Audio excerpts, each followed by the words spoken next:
Better health, better care, lower cost. Everyone's talking about healthcare, but how much do you know? Better Health is brought to you in part by Sleep Better Northwest. Explore the healthcare system and listen to experts with your host, Sue Lani Madsen, here on Better Health. Okay, welcome to this edition of Better Health. And I want to first introduce my guests. I have Kris Maynard, who is the CEO and founder of a new company called Glucose Revival. And we also have Tim Gardner, who's a physician and internist at Northside Internal Medicine, and his specialty is also patients who live with diabetes. And then we have on the phone, or on the screen, Sheri Colberg, who's a PhD professor and diabetes motion expert. So welcome to Kris and Tim and Sheri. Thank you. Good to be here. Well, the conversation today was triggered by a friend of a friend connection to Kris and finding out about this company that you've started. Mm-hmm. And I'd like you to start with a little bit about what pushed you, Sure. in your personal life pushed you to this new company. Sure. Well, I've been working as a firefighter for just over 20 years. And in that time, I became a diabetic, a type 1. And through just life's experiences that were thrown at me, I needed to do something about it. There's been 4 significant events that's happened within my life that has brought me to want to start this company to be able to help out others. And I'm going to go to Tim for a second to explain a little bit about the difference between type 1 and type 2 diabetes, because we confuse that all the time. Well, I suppose some people do. Well, you don't, but some people do. So type 1 is an autoimmune disease. An autoimmune disease means there's something that's screwed up with your immune system and you develop antibodies to part of your body. And if it was psoriasis, it would be to your skin. If it was rheumatoid arthritis, it would be your joints. In this case, it's against the islet cell in the pancreas. And usually this occurs in childhood, not necessarily. And usually by the time it's discovered, most of the pancreas has been destroyed. Most of the islet cells in the pancreas have been destroyed. The rest of the pancreas works okay as far as the enzymes that it releases for the digestion and absorption of food. But the insulin-producing cells don't work anymore. And you need to take insulin or you won't do well. You'll have nothing but problems without that. There is a latent autoimmune disorder that adults will get, and those people usually don't get it until their 30s, maybe even later sometimes. And they have the same antibodies, but they make some insulin. They don't usually have as complete a destruction of the pancreas. It's called LATA for what it's worth. And the advantage to them is they're a little bit less likely to develop diabetic complications. They're a little less likely to develop diabetic ketoacidosis than the children with it. But they still have to take insulin or they won't do well. So Kris, what you discovered was that your body was attacking itself and you were no longer making an insulin or enough insulin. Correct. And one of the solutions to that, one of the other problems is, besides needing insulin, it's balancing with the sugars. So how did that lead to Glucose Revival? Well, diabetes is a 24-hour game. And so you're taking insulin to make sure that your blood sugar is not too high. If your blood sugar is too high, then you run the risk of future problems, which can lead to blindness, amputations, heart disease, stroke, all the major things. And so because of that, and because the normal blood sugar is around between 80 and 100, that's where I try to maintain my levels. But in doing that, between physical activity, between food, by the amount of insulin I'm taking, it becomes common for type 1 diabetics for their blood sugar to drop.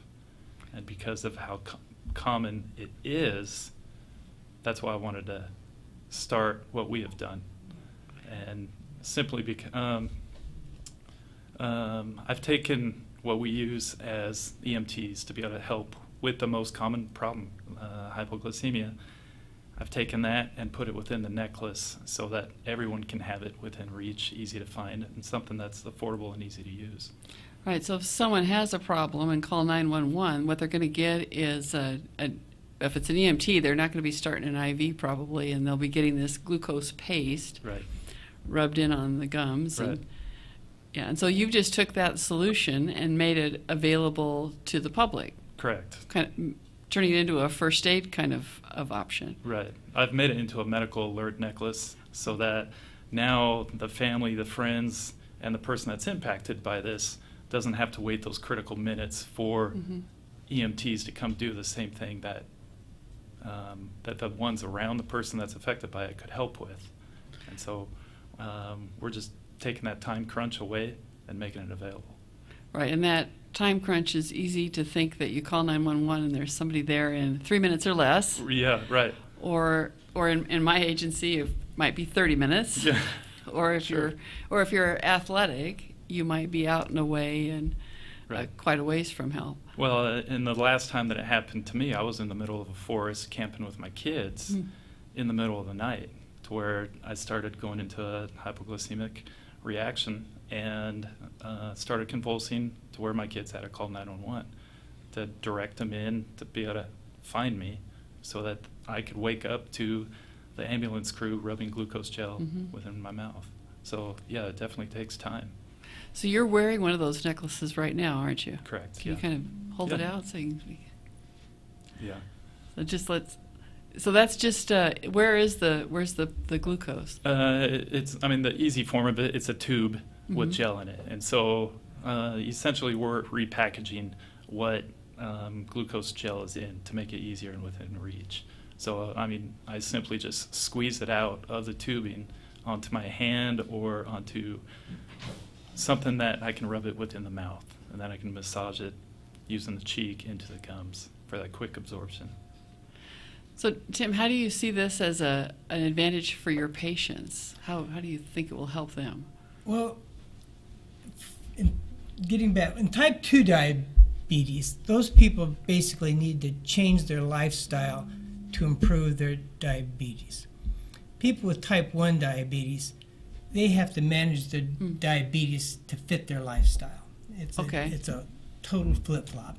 And if you're going to be active and about, there are times when either you're going to be with people who don't know or who aren't going to be able to manage it. And this is a great tool. And I think almost anybody who would be interested in being out, whether you're out in the boat, out on a bike, out hiking, out on the Centennial Trail, you never know when something's going to hit, and there won't be anybody there to help you. So it's a self-rescue. Yeah, it is. Yeah, and there's lots of other devices out there, but this is one that's very convenient to carry, and it has a lot of other features to it that that distinguish it from the rest of the products that are out there. Okay. Well, Sheri, I want to bring you into the conversation and ask you a little bit about athletics and living with diabetes. How do you see this device being useful for the people that you might be counseling? Well, when people are athletic, they basically have to always think about carrying some kind of a glucose source with them to treat a low if they get low while they're out exercising or doing anything. So I think what Kris has come up with is something that just makes it really easy to carry and always have available when you're out running. I've heard so many athletes over the years of having to run up and knock on his door or get someone else who has some candy that they kind of throw at them or something. So, there definitely is a need to have that available at all times when you're doing anything active, or even sometimes even thinking something active. You're just walking the dog and all of a sudden you get low. So it comes up very frequently with type 1 diabetes. So it's really the autonomy that someone regains in being able to self-rescue that's a big advantage. Right, Yeah. right. And some people are not aware of what they're getting. So even if they just are with somebody else and that person knows how to help administer it if needed, that it's a lot easier than trying to use a glucagon injection, which is kind of difficult to do, although they're coming out with some other things to use now. But it's just a really easy way to have something really easily available. Yeah. So one of the things that that people have had to carry before maybe has been something to inject, and that requires having a companion with you at all times who understands how it works. And as much as one might love your friends and family, occasionally you might want to get out by yourself. Sure. So, when you first developed this, what kind of reaction did you get from others who are living with diabetes? Well, it's funny because initially I didn't make this to make it a business. You just wanted it for yourself. I wanted something for myself, and in fact, I inserted straws with some glucose gel and made it into a necklace, and it was something that worked. And I mean, it worked for me because I wore it when I went running, so I would have something with me. And in fact, when I ran Bloomsday a few years ago, I would carry juice in my pocket, so I had something with me. So by the time I got to the first mile, I got rid of it just so it was too big and bulky. So this made it easier. And in fact, when I first went to my endocrinologist and she saw it, her first comment to me was, "This is a dumb, silly idea. That looks like it could work. You ought to make this available to others." And so that's kind of when the first idea came about, is I thought, well, if it would help someone, why not? I mean, and so we've tested it in different ways to see if there was a want and if there was a need out there. And it's just been overwhelming by the amount of people that are looking forward to it. Okay. Well, we're going to come back after this break, and we'll talk a little bit more about how to live healthy with diabetes, being able to use devices like you've come up with, and the other devices that have come up over the last 10, 15 years. Yeah, great.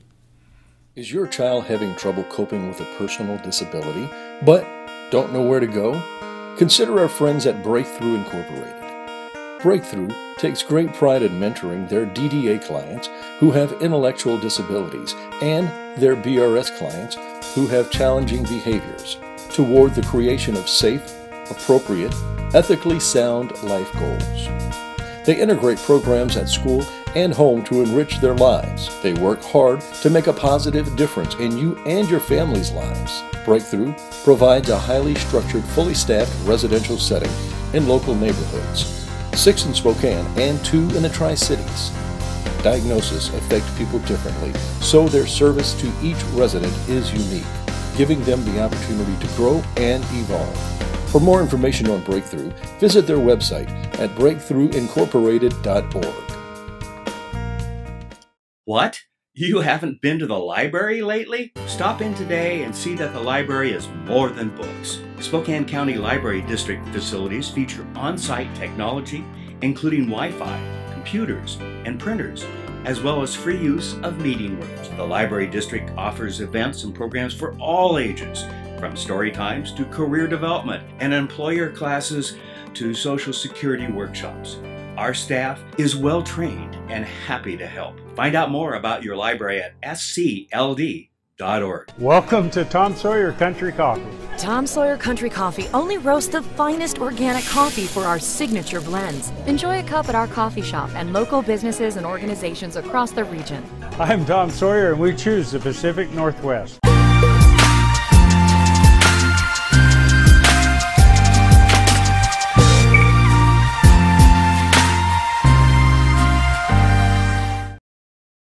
Thank you. So we're coming back. We always start talking during the break and think of some really interesting things. But coming back, I'd like for Kris to tell us about how diabetes led to him losing his job, at least for a period of time. Yeah. Because this is a good story about learning to live with diabetes and live healthy. Sure. It's tough because it has its ups and downs. So I lost my job for a year and a half with low blood sugar as a firefighter. Because I became a safety hazard to the other firefighters. So as I went through that, I was taking injections at the time, and that's when my doctor recommended that I go on an insulin pump and a controlled glucose monitor, which to me has been life-changing simply because now it kind of feels like I have a pancreas again instead of taking injections. It's like an external pancreas. Correct, yeah. And so now I just click the buttons, which will give me my insulin, and it also tells me what my blood sugar is. So I constantly know 24 hours a day where I'm at. So if I don't feel that my blood sugar is going low, it's telling me I am, or high. So you don't have to rely on just, okay, I'm feeling kind of odd, so maybe that's a problem. You actually can know. Correct, yeah. And that gave your department the confidence to bring you back on board. Yes. How's that worked out? Well, it was the dream job that I always wanted, so it's fulfilling. I mean, just going through those hurdles and going through the life as a diabetic, which all diabetics go through something. So that's just what happened to me, and we were able to overcome it. Okay. One of the things I'm responsible for at our little fire station is I make sure that there's power bars and stuff in all the trucks, because we've got like 2 or 3 of the guys, they're not diabetic, they're just tall and skinny with a fast metabolism. Yeah. Have to keep their blood sugar up. So that's instead of needing the necklace. Part of that living well is the monitoring, and it's the lifestyle. And Tim, you talked a little bit about that flip. I hadn't heard it put that way before. That type 1 is you have to fit the disease into your life, and type 2, it's really you need to change your life to control the disease. And how does that work with kids? If you're working with someone who is type 1 juvenile diabetes, is a juvenile, what are some things that you need to be teaching them so that they don't go to the same problems that Kris has, who came onto it later? Well, your kids are going to be kids, and they're going to do what they're going to do, and that's the unpredictability of it. Sometimes is a challenge. Getting back to what Kris was saying, the pump has been a godsend for them, and that's not an option for really young kids. Yes, it is. Oh, it is for kids now. Okay. Well, the parents wind up managing it and Right. doing the checks and the adjustments and stuff. But no, the sooner you can get a kid into it, he's going to have much fewer low blood sugar reactions. He's going to have fewer missed days. He's going to be able to play his soccer and his, go to camp and anything else. They have diabetic camps all the time. I know. Camp Sticks is one. Yes. Up in the Ponderay. Camp Good Times is another. And they go and and most of those kids are on pumps. Now, it wasn't that way 10 years ago, Okay. but it is now. And so what the pump does, for those who aren't familiar with it, you set it up so that you'll give yourself a basal amount of insulin every hour of the day. And you can adjust that so that during times of the days when you're more active, maybe you take a little bit less. Maybe times of the days when you're inactive but awake and you're eating, you might take a little bit more. In the middle of the night, you might drop it. And how you adjust that depends completely about how your blood sugars are. At the same time, you give yourself boluses of insulin periodically, depending on what you're going to eat or what you're going to do or what your blood sugars are. And so you still are some managing aspect of it, but instead of shots, it's all delivered by the pump, which in most instances you're linked to. Some of them are freestanding in a wireless device, but you just set it just like you would with your cell phone as far as making the adjustments. And it's pretty quick and easy. Kris knows more about this than I, because he does it 10 times a day or 100 times a day. Now with these continuous glucose monitors, that will monitor your blood sugar constantly. And anytime you want to know, you just hit a button and it'll feed that information into you. Plus, it can feed back into you and tell you how fast you're changing. So if your blood sugar was 150 and now it's down to 100, and that only took 15 minutes to do, even though 100 is not a bad number, it's where he wants to be, that rapid a change might give him some cause of concern. And he could set up his machine to slow down the device at that time so he wouldn't be getting quite as much insulin, or he could take a snack to keep it from going too low and cause him the kind of problems that he has suffered in the past. Kind of overshooting the target. Yeah. Yeah. And it does the same thing on the highs. It'll tell you how fast you're going high, and you can make adjustments. It's it's not a pancreas. It's the closest thing we have yet. And we have better insulins too. We have faster acting insulins that work better than insulins we had, a few years ago. So they're making lots of improvements on this stuff. Okay. Sheri, are there a couple of pieces of advice that you would like to pass on to folks that are living so they can live more healthy lives with diabetes as a chronic condition and not as a disease state?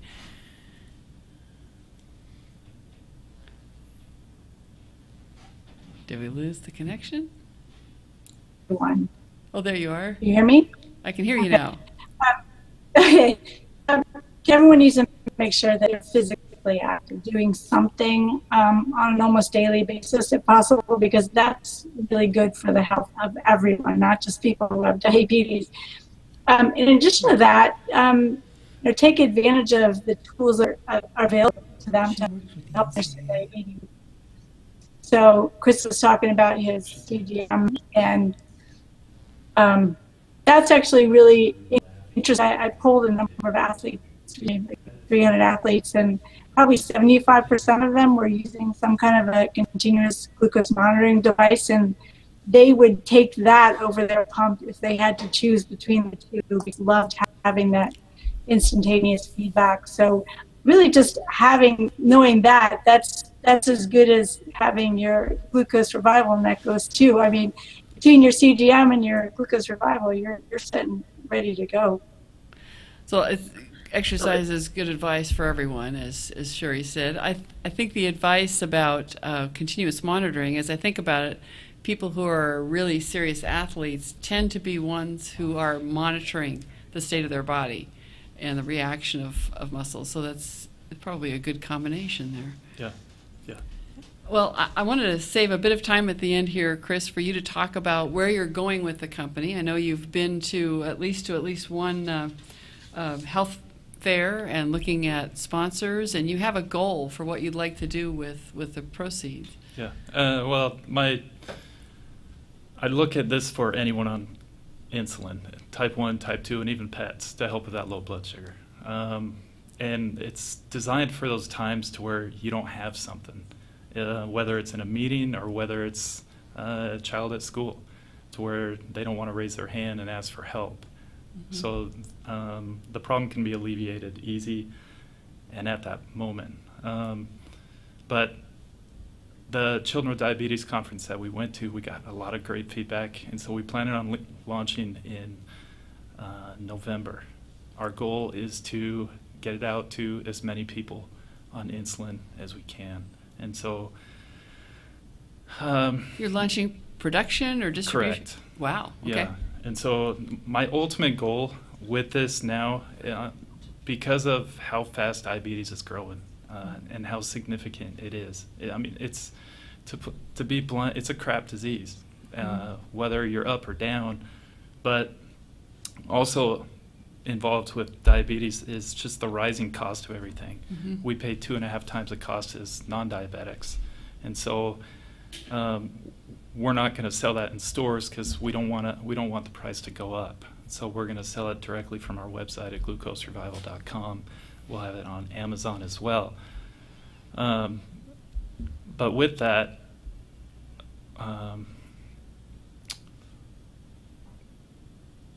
we want to build the business to where the cost of insulin has just skyrocketed over the past decade. That's what I've heard. It's And if I could understand maybe if the condition was brought on by ourselves, if we knew what we did for the condition, but nobody chose to be on insulin. Mm-hmm. And so our ultimate goal is to grow this business big so that we can start buying company after company. Because ultimately, I want to take over the insulin business.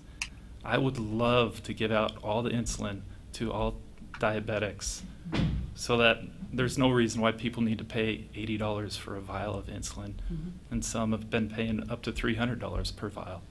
And so it amazes me on this disease and the impact that it has just on the United States mm-hmm. and on each person, and why nobody's taken control of that and made it more cost effective for the diabetics. I think it's a condition that's a good example of how a disease-based healthcare system falls apart. I mean, it's Sure. just not set up to address something that's a condition like this. Right. And I mean, the funny thing I think of is I think of Wilford Brimley. To me, he's still the face of diabetes. A lot of people won't remember who he is, but Sure.